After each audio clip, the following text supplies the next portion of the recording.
G'day all, it's Mark here from Southern Cross Amateur Astro, where weather permitting I spend my nights loving the southern skies. So in other words, it's not happening at the moment, clouds for the next week at least, and rain.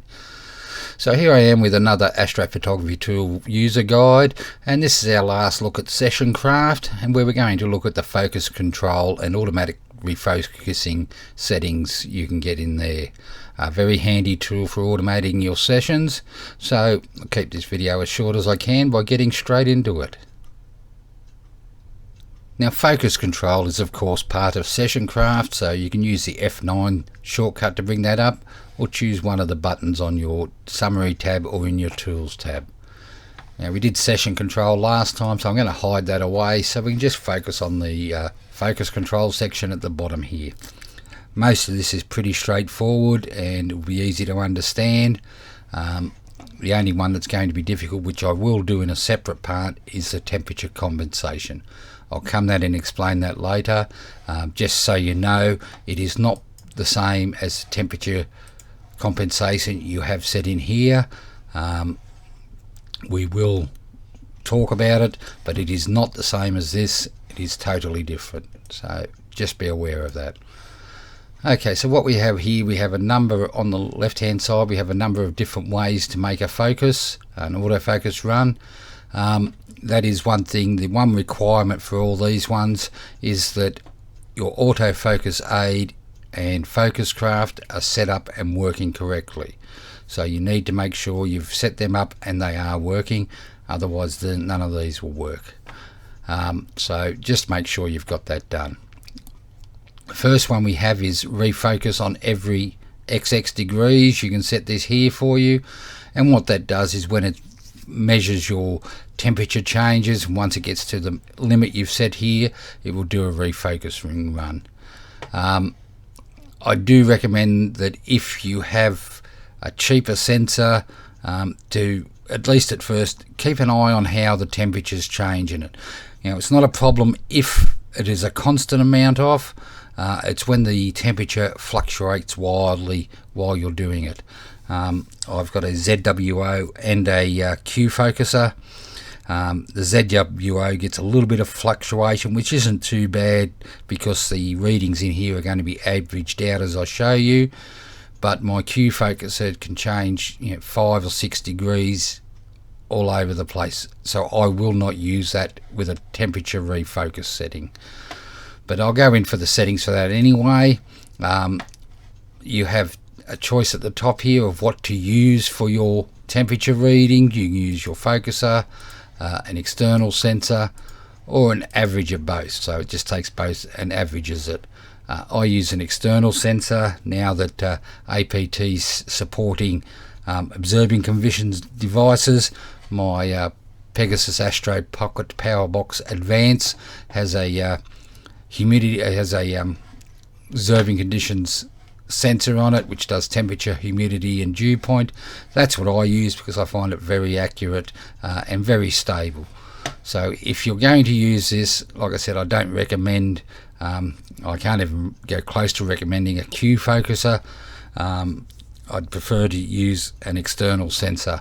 The ZWO is not too bad because the next section gives you how often to take a reading and to average the reading out over a set number of readings. And I've generally got mine set at a reading every 15 seconds, and I wanted to average it out over the last 60. So that way it's averaged out over 15 minutes. The ZWO is not too bad with this, but as I said, I won't use my Q focuser because of the really huge fluctuations it gets. So that's all it is. So basically, how often you want it to read and the average number of readings. If you multiply the average number of the number of readings for averaging by the frequency of the readings, that gives you your total in seconds of how many minutes it'll be between before it averages out over. I do mine, like I said, this is 15 minutes. You could go shorter. The default I think is 10 and 60, so over 10 minutes. If you have one that fluctuates a bit, you might want to make it much longer.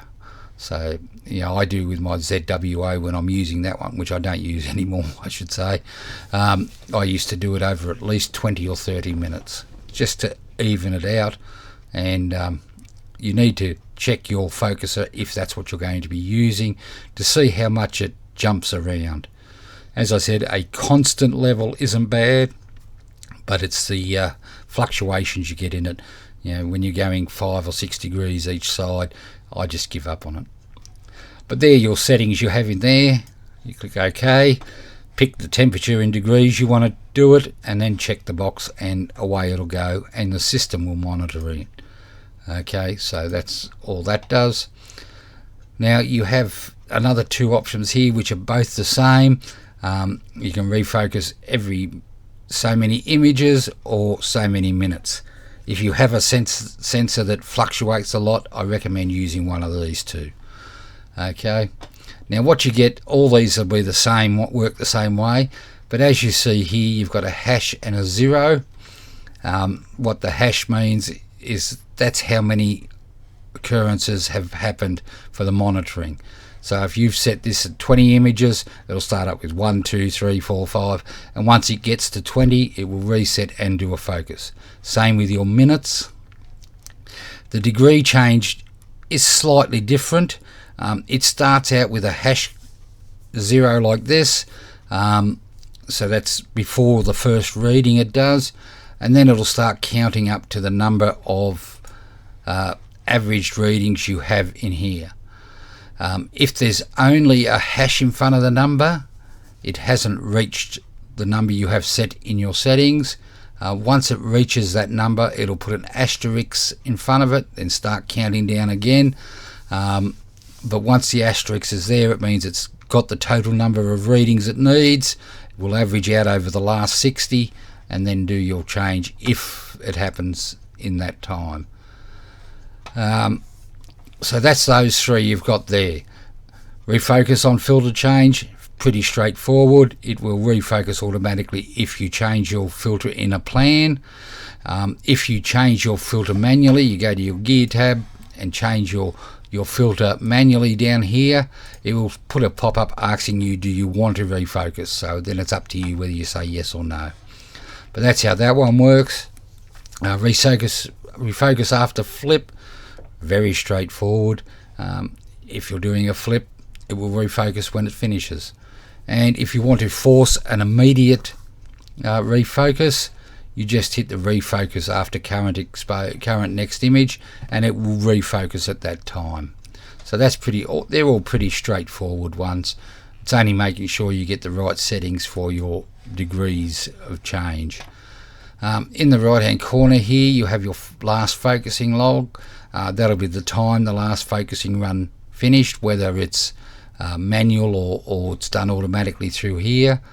The method is whether you've used half flux diameter through FocusCraft, or if you've used inverse power, if you've used that way. It'll tell you the reading you got at that particular time. If you used a particular filter, it will list it, what the filter position was at the end of the run, and the temperature at the end of the run. And this is another reason to avoid focuses if you don't at least have a sensor, a temperature probe connected to the focuser, because actually doing a run generates heat within the motor, and that will affect the temperature at the end of it. So at least if you're going to use a focus motor, make sure you have an external sensor plugged into it to do it. That's my recommendation. It's up to you whether it goes that way, but I'd just watch out for that. And that's pretty much all you've got here. So your last focusing is kept here. Oh, the pause button. So on to the temperature compensation. If you can get this one set up and working properly, it should be the best way to compensate for your temperature changes and focusing during the night. But the problem is it does have one requirement. You must have a good external or a good sensor, one that's pretty accurate and doesn't fluctuate much.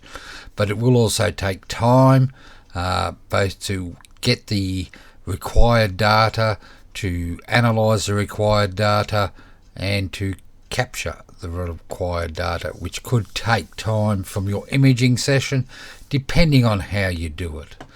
But we'll have a look at the settings here, and we'll have a talk about it and what you need to do. First off, up the top here you have real-time compensation. Now what happens with temperature compensation, you need to work out how many steps your focuser moves per degree of temperature change. And to do that you need to collect a lot of data. I wouldn't do it over a little bit, and it is different for the equipment you're going to be using and everything else.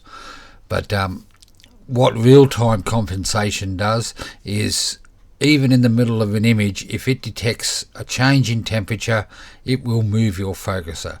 So first thing is, if you have an off-axis guider, do not select real-time compensation. It'll throw your guiding out. With a guide scope you could get away with it, but generally I recommend turning that off and letting APT adjust the focus position at the end of an image in between them. So that's just what I recommend. So that's how that works. Your temperature source, I recommend not using this unless you have a very high-end focuser with a very good temperature sensor. You need a good one. You need one that's not going to fluctuate a lot. An external sensor. I haven't used this system myself yet, but now that my external sensor is supported, I'm going to give it a try. I may even do a video about it. But really, unless you have a good temperature sensor of some sort, I would not use this method. Then you need to calculate your steps per 1 degree change, and that's just the number of steps your focuser changes per 1 degree in temperature changes. Now, depending on how you do your focusing, APT can make it easier. It keeps if you have it checked in your settings for Auto-Focus Aid, record results, it actually creates a file that will record the results from your temperature changes. I'll have a look at this here. This is what it's like here. It keeps the time, the focuser position, the temperature. I wouldn't worry too much about the value, what method you use to do it, the algorithm, the focal length. If you have different gear, you'll have to do this for different focal lengths, and of course you may have different focus drives and everything else, so you may need to have a look at that with each separate one. If you're using a particular filter, what filter that is, and the version of APT. So if you have a look here, version 4.6, I've done a number of different ones with my O3 filter, and I could start using that to make my calculations. So you need to calculate how many steps it moves between temperature changes. Now I don't consider this anywhere near enough. There's only 10 settings in there, 11 settings in there. I'd go at least 100 for any particular lot, because you need to average it out over a large period and a large sample. If you do it on too little, you could end up with a totally wrong figure, and you don't want that happening. So you can use the data collected by Auto-Focus Aid to get the data you needed, so you don't actually lose any time. It's just what will be happening normally through your session. But if you don't have that set up and you do more manually type focusing, you will have to record the required data, the focus position and the temperature, etc., and do your calculations. But you need to calculate that. Once you've done that, you enter a figure in here.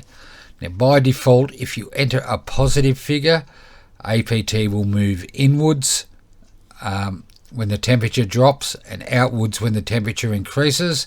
But if you need to reverse that, just enter a negative number instead. Now this is like the other sensors, the frequency and the number of average readings. It works exactly the same way, but because you're generally working over a much shorter period and hopefully have a much better sensor going, you can lower these down compared to what they were. I mean, it's going to depend on how long your images are and everything else. You know, you might want to, you know, if you're doing a long image, 10-15 minutes, you might want to set this higher. If you're doing shorter images, you might want to do it every couple, you know, so it does it every couple of images. It'll do the average, but that works out the same way. It averages the temperature over the period. So, you know, if you're doing 10 minutes ones, it's no good averaging your readings really anything less than about 5 minutes. But if you're doing short ones, you might want to do it quick. And that's how it works. So you need to have a good sensor. You need to record the details so you can calculate your temperature per degree change. And then you can set this up and you determine whether to do it during an image, which is the real-time compensation, or just wait till after the end of the image, which is probably the best, especially if you have an off-axis guider. But overall, this is probably the best way to do it. I'm going to try it now that my sensor is supported, and I may even do a video on it. I don't know yet, but we'll see how that one goes. But that's it. That covers your temperature compensation and focus control. We're all done now. So I'll take this chance. I don't know yet what the next video I'm going to do will be, but I will see you all in that one, and wish you clear skies, and let's just take care, and I'll talk to you next time. Bye.